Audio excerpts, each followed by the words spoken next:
Welcome everyone to Westview Q&A, where we seek to respond to your questions. Questions we've received through the week and questions we didn't get to on Sunday mornings during our time of Q&A. I'm your host, Ryan Siminek, and I am joined by, of course, Pastor Charlie Salamoni. Good morning, everyone. How are you doing today, Charlie? Good. Right on. We're going to jump right into the questions. I feel that we as a church are in another transitionary season. Governments are starting to use phrases like, we need to learn to live with the virus, and most COVID regulations have lifted. We never hit pause on being the church, and we can see how God has been working in amazing ways all through the pandemic. My question to you is, as we step into what feels like a new chapter, not yet out of the pandemic, but into what feels like a bit of a different season for our church, what are some of the things we've learned from this past season that we need to hold on to? And what are the things that we've perhaps lost sight of as a result of this challenging time that we need to be reminded of? I don't know. I don't know. Like this last season of COVID seems like, well, perhaps this is something we've learned, like everything's always changing. Like there is not this like place where we can just kind of like settle into like ministry, settle into this like ministry routine that we feel like now we're good to go. If anything we've learned is that we have to constantly be willing to, what's the word that we've used like all through this pandemic? Pivot. We have to pivot. We have to be ready to pivot. Why? That just makes me think of Ross from Friends screaming pivot as they're trying to move the couch up the stairs. That's just been like, that's like our new like word. Yeah. Like the new word of Westview leadership is pivot. Yeah. So Constantly pivoting. you know, one thing I'd say is that we've learned, this isn't a new lesson, like God has always been with us. Like every new change, like, you know, a couple weeks before Christmas, it's like there's a new lockdown coming or new rules, like we got to do something different. And it was like, all right, we're going to pivot on Christmas Eve. And what did we do? I don't remember now where we were. It's all a blur. We did a drive-through again, didn't we? Yeah, we did. Yeah. The week of. Yeah. We shifted to drive-through and continue the live stream, and it, you know, praise God, it all went great. So, but that was like, that came together so quick, and we've just learned like the Lord is with us with having to pivot and make plans that are loose. And so perhaps one thing we've learned is that the plans we make, hold them loosely. The principles we have in ministry, we hold them tightly, you know, but the plans, how we carry forth those principles, it's changing because the world changes. Yeah. So I think that's been a part of our experience as a staff team as we've been navigating this season of pandemic.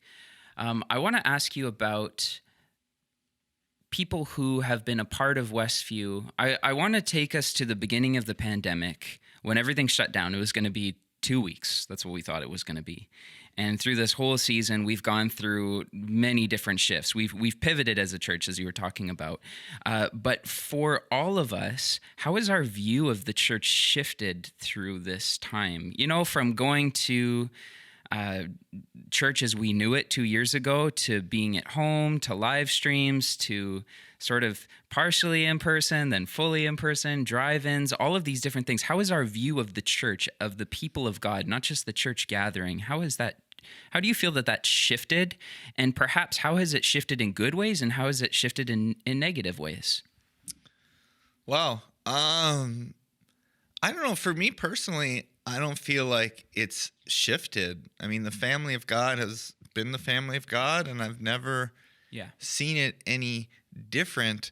Perhaps one thing that might have changed is, you know, I came to Montreal, to Westview in the middle of this, and I sometimes hear people will talk about like pre-COVID Westview, like how many people, I suppose, were on a Sunday before COVID. It sounds like it's a lot more, isn't it?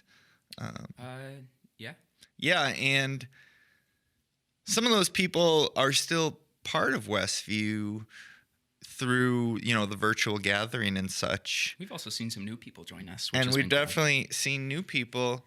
But I guess what I'm getting at is I suspect that there is a significant, or at least a substantial amount of people who were in the habit of going to church on Sundays. The pandemic hit, that habit stopped. There was no, virtual gathering or no virtual or Zoom meetings, no fellowship really whatsoever. And I fear that like I say, this perhaps substantial amount of people have decided, you know what, that works for me.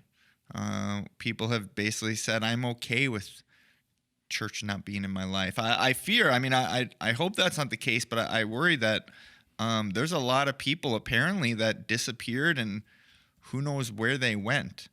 And I guess I'm going to say something. I don't want to say that's a good thing, but it might be a telling thing, okay? Because the church is not about a Sunday service attendance. And I suspect that if your church life, if your church identity, if your Christian experience was all about and sadly limited to the Sunday morning attendance, and that was taken from you, it's possible that you're like, well, that's really all this is for me, so I'm not going to do that. But if your Christian experience was about being part of the family of God, well, then when the Sunday service, large group was taken away, you joined into the other things because that was what the family was. So I guess all that to say is, I think, and I suspect this is more than just Westview, but I think COVID has had perhaps a little bit of a refining, pruning process in the church, where those of us who are not really part of the family, but more just part of the Sunday group, they fell away.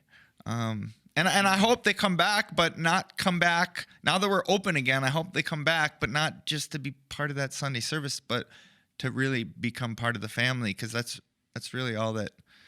That is what Christianity truly is, Yeah, could you unpack that a little bit further? You mentioned, I think you mentioned the perspective that, church is the Sunday gathering. Like that's one view, right? That we see pop up, and it's like, that's what it is. It's this habitual coming to church, and that, at the risk of, overly essentializing this, but, and then on the other side, you might have somebody go, well, the gathering's not important. What's important is that I live my life for Jesus day to day. And you can sort of see these two extremes kind of coming out.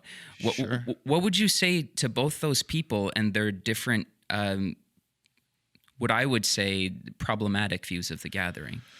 Well,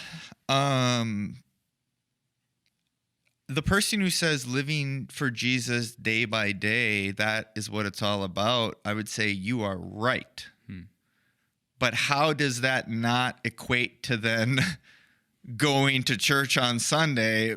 Yes, not as your first thing. Living for Jesus day by day is what it's all about. But what else do you have going on Sunday morning where you're like, for me, there are times, I'm sure there are times when it's like, for me personally, living for Jesus means I'm not going to go to church on Sunday. I'm going to do something else. But if that's like a normal thing, if Sunday service isn't a priority, I'd probably say, like, are you being honest with yourself when you say that, living for Jesus is your thing? Yeah, and it's kind of a manifestation of our hyper individualism in our culture, of just like viewing the Christian walk as like just you and Jesus. And it's like, yeah, there's totally that element of our walk, but we have been invited into covenant community. Like, we are part of the family of God. Like, this is a walk that we do together, and it's not something that can be lived alone. I think for somebody struggling with that, a great scripture is Hebrews 10:24 and 25.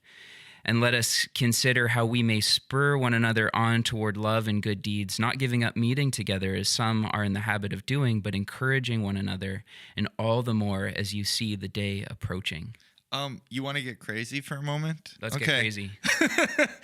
Okay, the verse you just read is often like quoted in regards to like, hey, you should really prioritize, being, coming to church, going to Bible studies and such. Do not neglect meeting together. Yeah. You want to get crazy is read the next passage, the next verse right after that.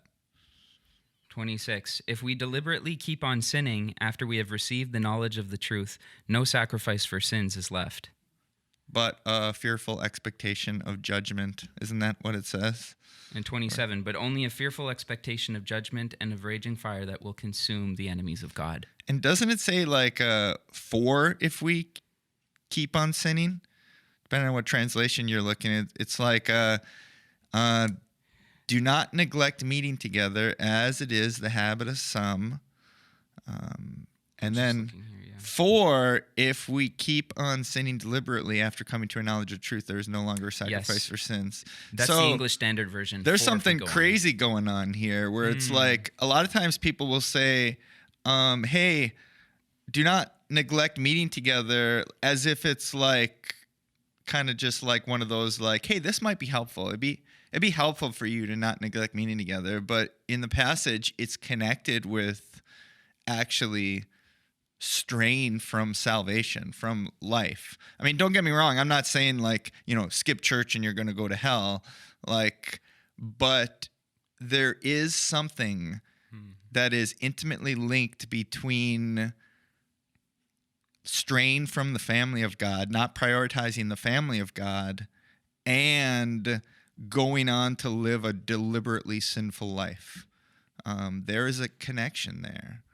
Which should be noted, It is a lot easier to be deceived when you're isolated as well, right? So it's like when you don't have the encouragement of your fellow believers who will, when we stir up one another to love and good works, and also calling us out when we start to, a lot of times it's like people think, I just need me and my Bible. Well, it's like, well, what is your interpretation of your Bible? And how do you know that you're not reading it with a skewed perspective because you want it to say something without your brother and sister to go, I don't know. Like that idea, like I just need like me and my Bible, and I don't need the church. Like anyone who says that is not reading their Bible. It's kind of like we are a Reformed Protestant church, right? In terms of like we stem from that Reformed tradition, and it's like we believe in sola scriptura. It's like that's our authority, but it's like how do we interpret that, right? And I think it's like sola ecclesia. I don't know how you would say that, but it's this idea of like we come together as a church community and we talk about it. We go, okay, well, what does this mean? And we and it's again, it's like it is a it's God has called us to walk this through as a community, not just individuals. Yeah, this is like so central to like the entire like New Testament message that the church is the family of God. The Christian life is not to be done in isolation. It's to be done as part of the family of God. It's like so remarkably like central. So this idea of living this kind of like, separate Christian life, like I'm doing my Christian thing on my own, like is so it's foreign and really unthinkable to like the way that Christianity, it would be unthinkable to the apostles that someone would do that. Right.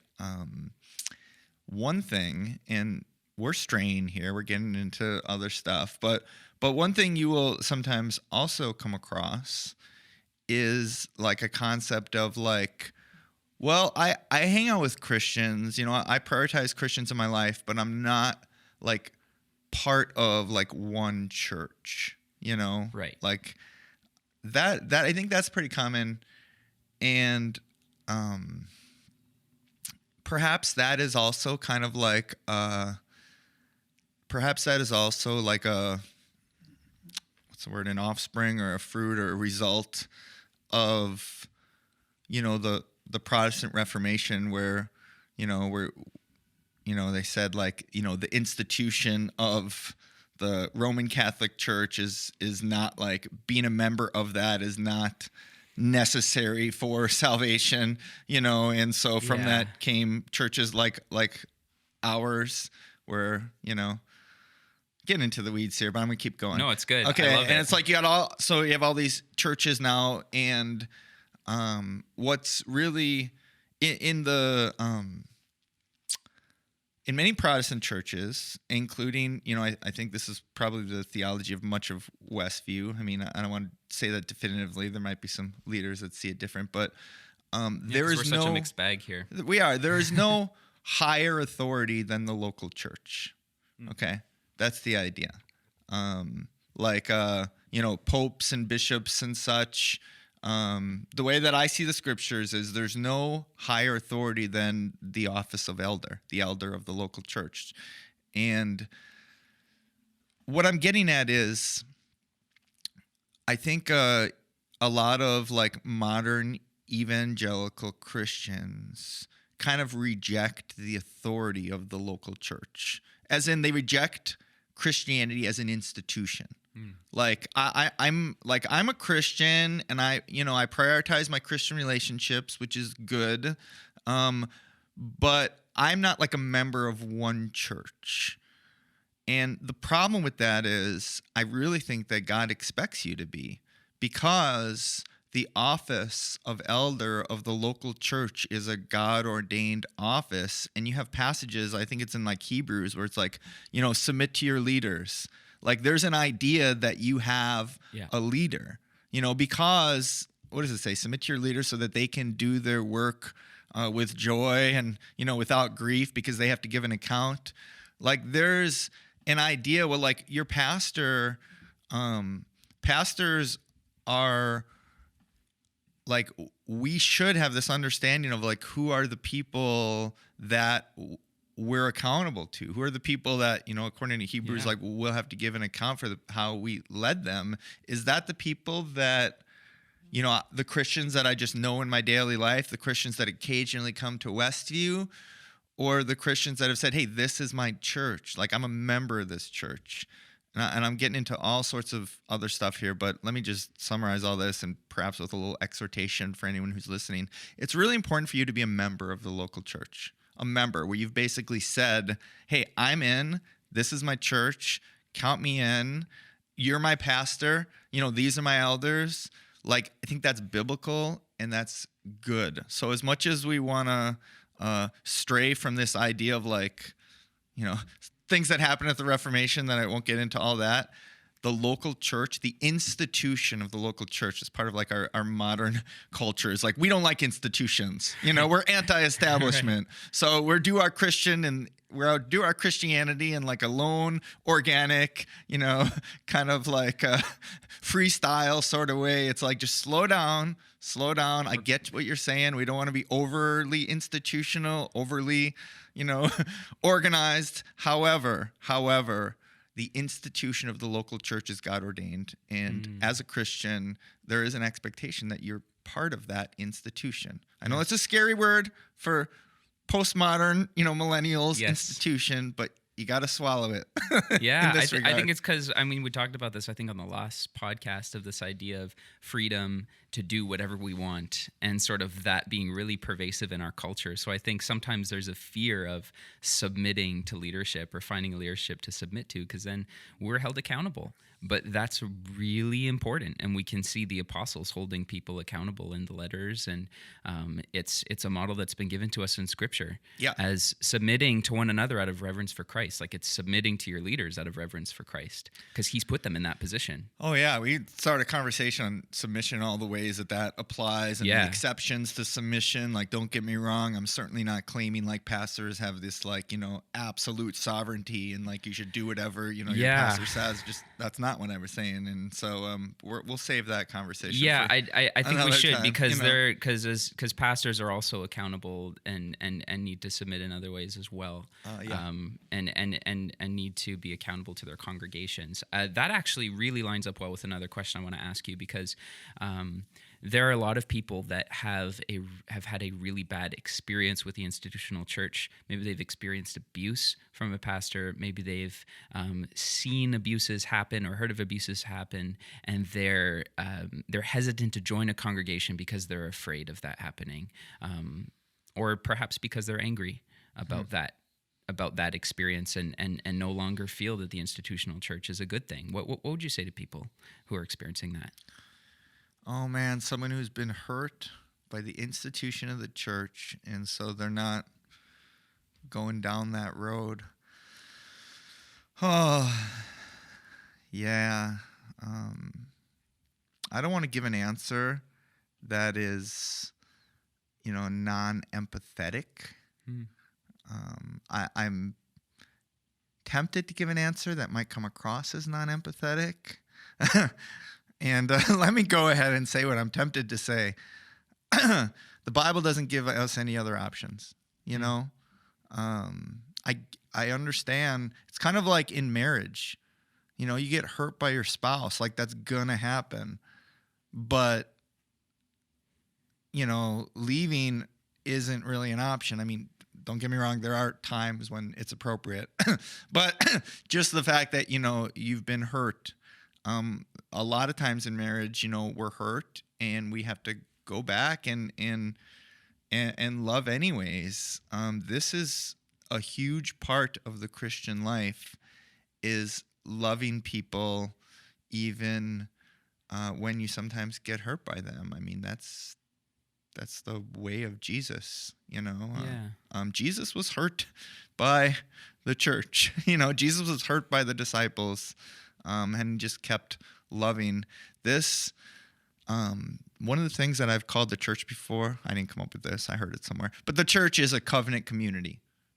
Like that idea of covenant love. Covenant love is the kind of love that says, I am here, I am in, even when it hurts me, I'm going to keep loving. I'm going to keep being part of it. So I guess if you've been hurt by the church, if you're part of a church, that's going to happen.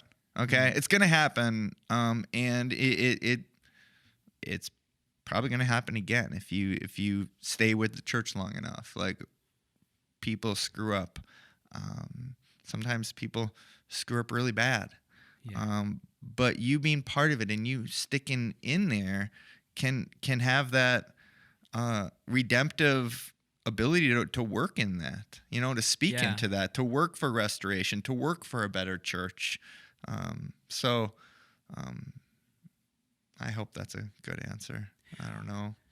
Well, I mean, I want to circle back around and talk about the other side of this, but first, I think we would be amiss to not acknowledge what just happened with the Pope finally giving an apology to those who experience the abuses of the residential school systems. And perhaps just bringing up the question of, there are people who have been hurt by the church community and saying that, maybe they need to stick it out in their church community. But then there are some pretty horrific abuses that we see in certain institutions historically or that happen now. And how do we also hold leaders and institutions accountable at the same time? Yeah. I'm glad you said that, because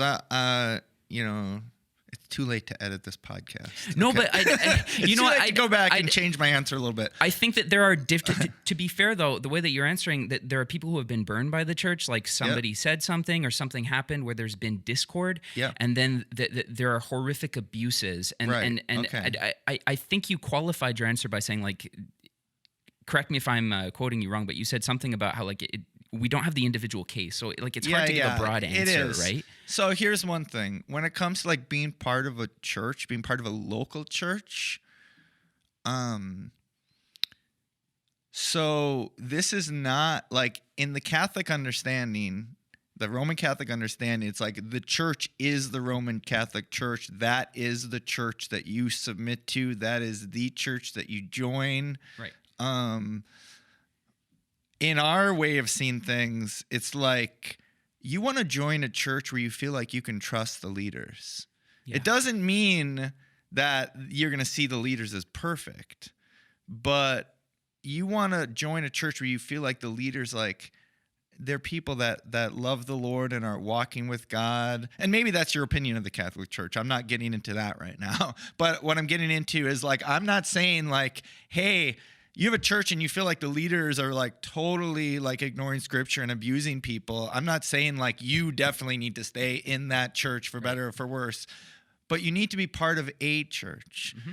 And sometimes you meet people where it's like, there's no church that's good enough. You know, you have your Lone Ranger Christians who have rejected the whole concept of the authority of the local church, and there's no church that is pure enough. And it's like, maybe I've like encountered too many of those people.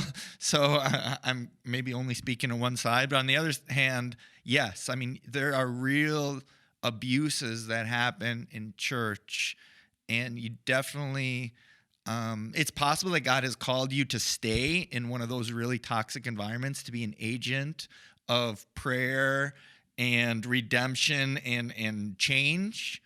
But it's possible that God's called you to just separate from that and find a community where you feel like you can trust the leaders. Yeah. Yeah.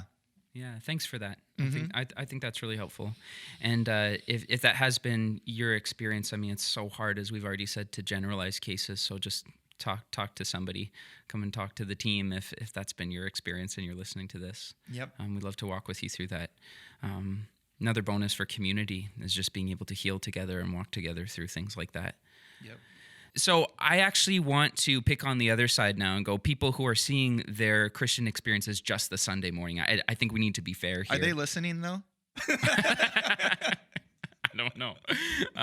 We're saying, you know what I've done? I went to church. That's it. And maybe that's also the perspective that's been going, through the pandemic, I'm just going to check out until in-person opens up again and then I'll come back. You know, like, again, not trying to be judgmental. I'm just saying this is the other extreme that we see of saying like, okay, church is the Sunday morning. What would you say to that individual? That church is the Sunday morning?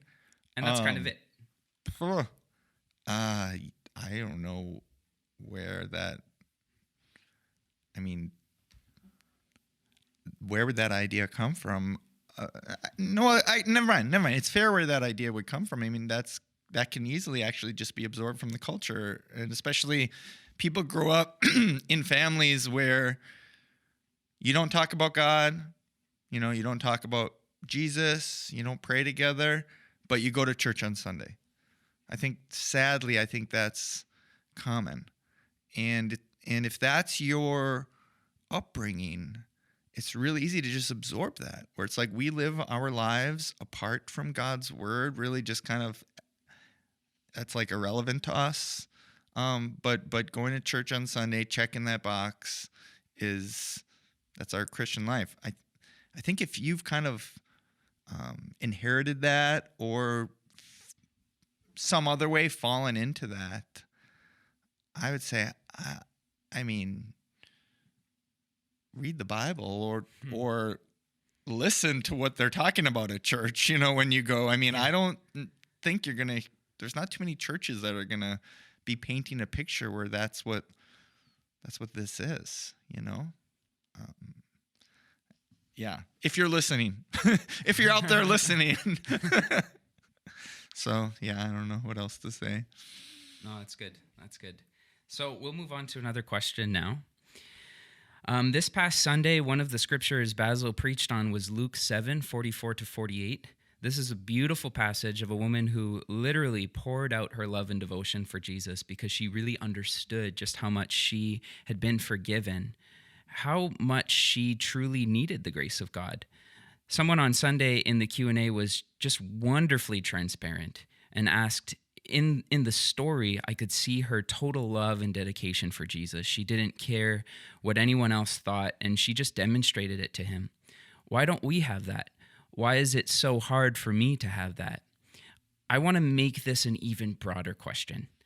Our justification is being made right with God, and our sanctification is being made holy, being made into the likeness of Christ. It's the transformation that happens by the power of the Holy Spirit as we live as disciples of Jesus.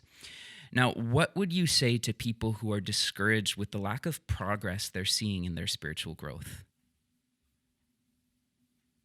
I'm thinking about it in connection with the woman who wept at Jesus' feet. The person who is discouraged by their lack of growth as a Christian. Yeah. What would I say to them? Yeah, it's like I want to be more like Jesus. I want to turn from sin. I want to have more love in my heart for God and my neighbor. Like, but I'm just not seeing progress here. What do I do? It's discouraging. What would you say to someone experiencing that? Well, let me first ask you to zoom out a little bit. I suspect there's more progress than you might realize. Maybe you're looking at the last few days, weeks, months, but zoom out and consider your life a long time ago, because I bet you're going to see a lot more progress. Because if that is your attitude, this attitude of like, I wish I was more like Jesus. I wish I was more like Jesus. I wish my life was transforming more. Like that longing, I mean, that's the attitude, I think, of the Christian who is doing this right. You know, that's the attitude of the Christian who is walking the walk. That's the attitude of the person whose life is going to be transformed. That's the woman who's crying at his feet. I would, in contrast, be concerned for the person who is like, man, I am kicking butt at this Christianity thing. Yeah. Like, I'm like just rocking it. And way to go me, you know? Yeah, it's like just the desire to be more Christ-like is evidence of the work of the sanctifying work of the Spirit. Yeah, in you. and I bet there is transformation. And maybe in this moment, however you're focusing, maybe you're not seeing it, but I suspect it's there. Yeah, I would say lean on the promises of God in those times too. Philippians 1:6 says, Paul says in his letter to the Philippians, "And I am certain that God, who began the good work within you, will continue his work until it is finally finished on the day when Christ Jesus returns." That's a fact. We can read it as a fact. Let's also read that as a promise, that even when we don't feel it, even when we don't see it happening, see it playing out, we trust that God is going to bring about this work within us. That's a good word. Yep. There's he so will much hope in finish that. what he started. Yeah. And don't put it upon your own shoulders. Like don't weep with tears, and don't be really sad. Like, how am I going to accomplish this? How am I going to do this, when that's exactly it? Like, he started it. He will finish it. Rest in that. Rejoice in that. Yeah, that's good. And the enemy would have us despair in those times, you know, of going, how am I supposed to live this life? I'm not seeing this progress here. And what does it say in the hymn, right? When Satan tempts me to despair, right, and tells me of the guilt within, upward I look and see him there, the one who made an end to all my sin. It's just like, let this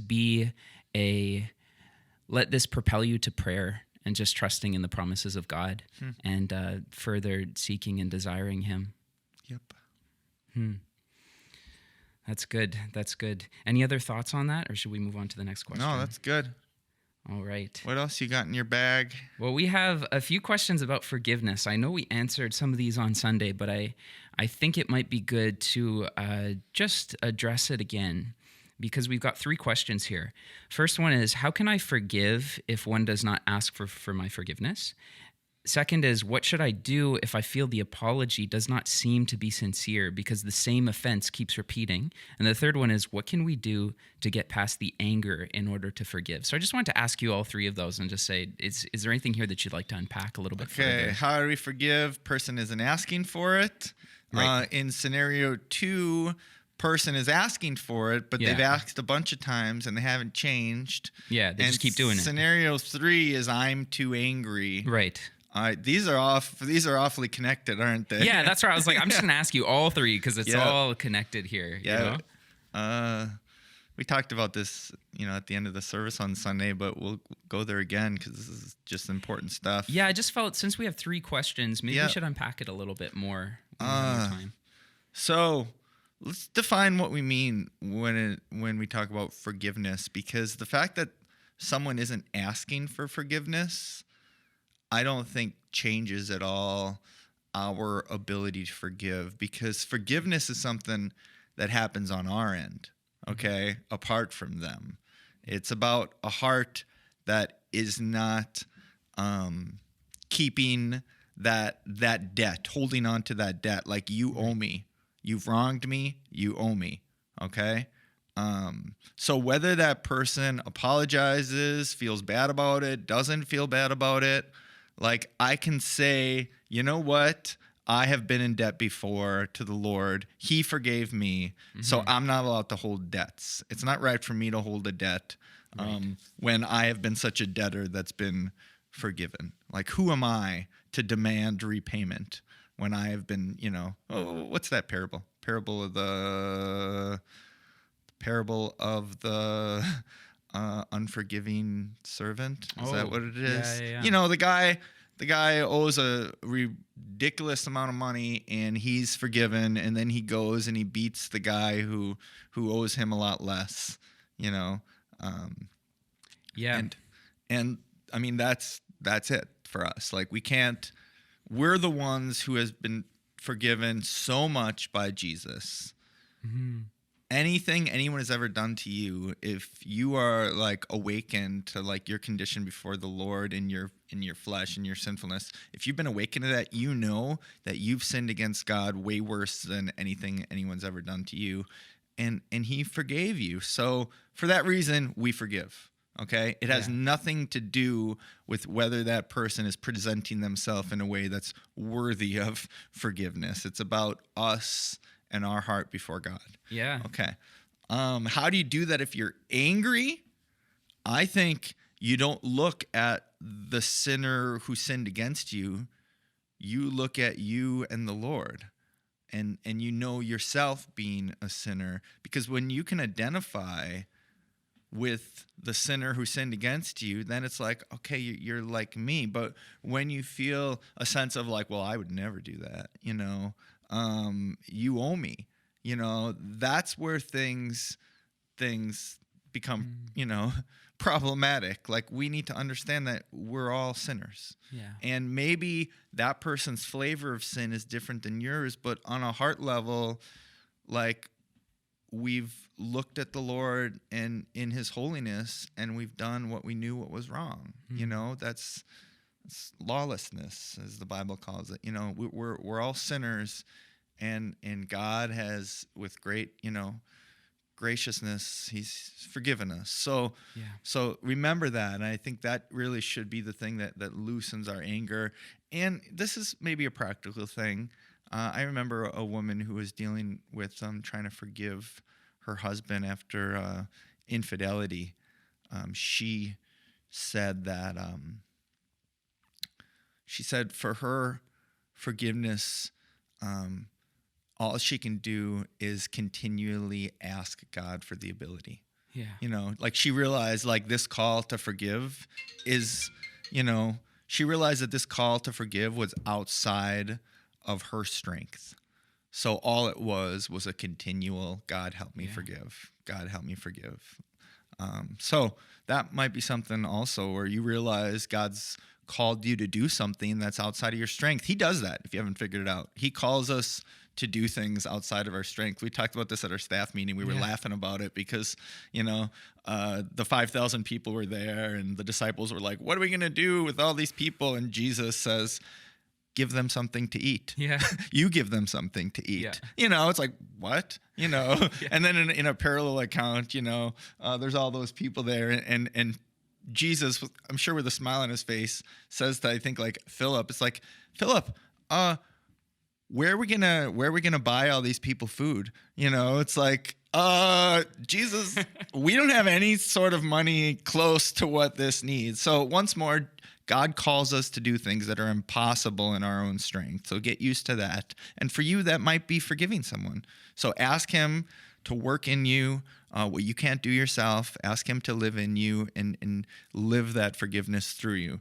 So when it comes to now, so again, forgiveness is not about the other person. It's about you and your heart with God and that willingness to let go of that debt.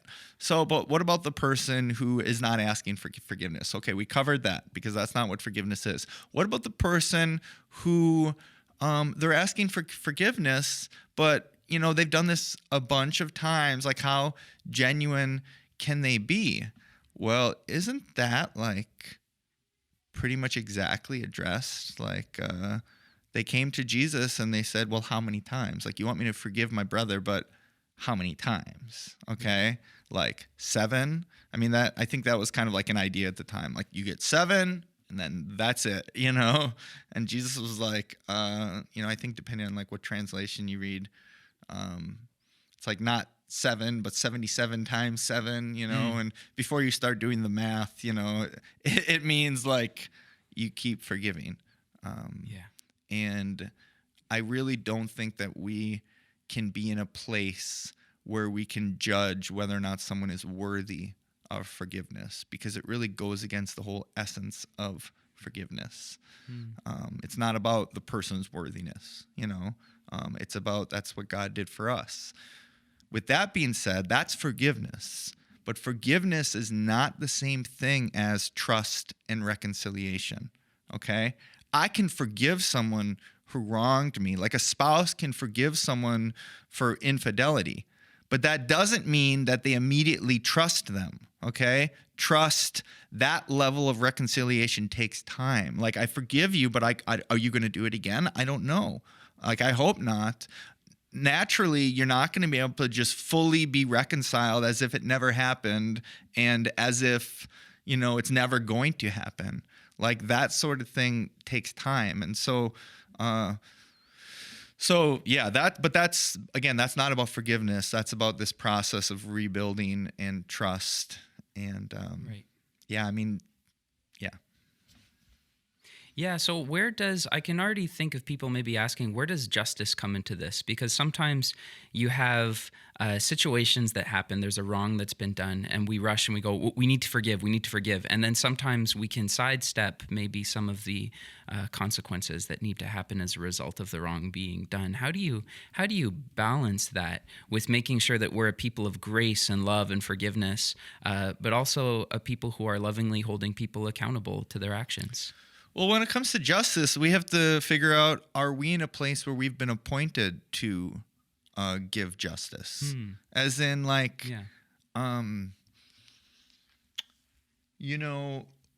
if let's say something happens in the church where there's like abuse or something, like a law has been broken,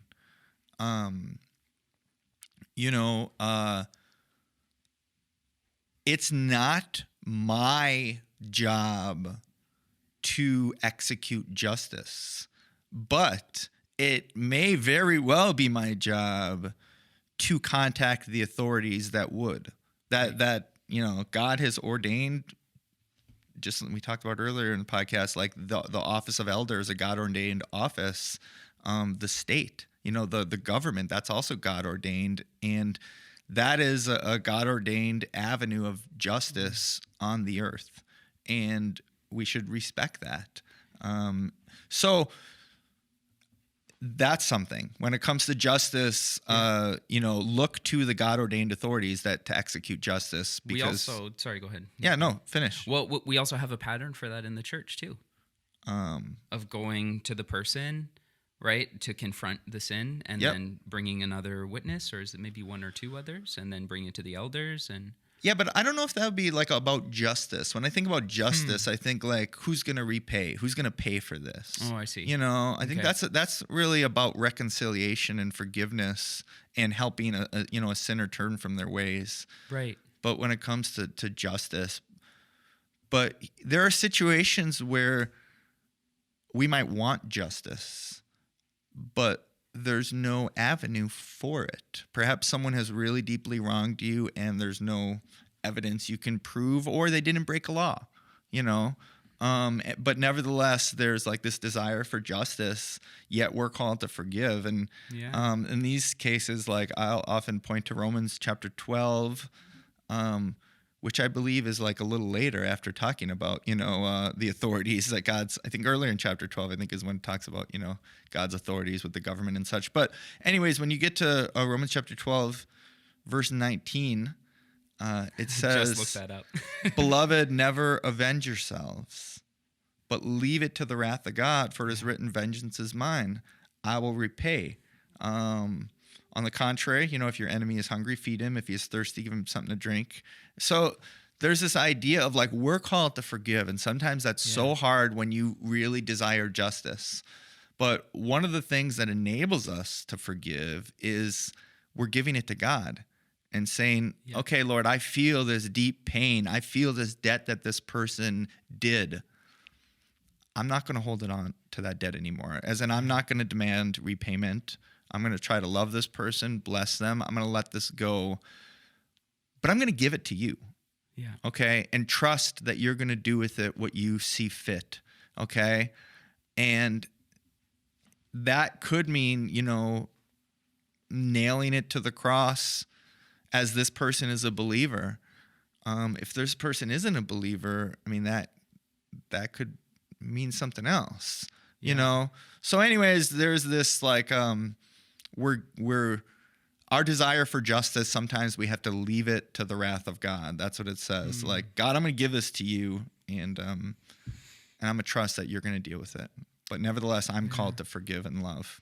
That's so good. And what beautiful, radical, scandalous grace that we're called to. And that's exemplified for us in the example of Christ on the cross saying, forgive them. They know not what they do.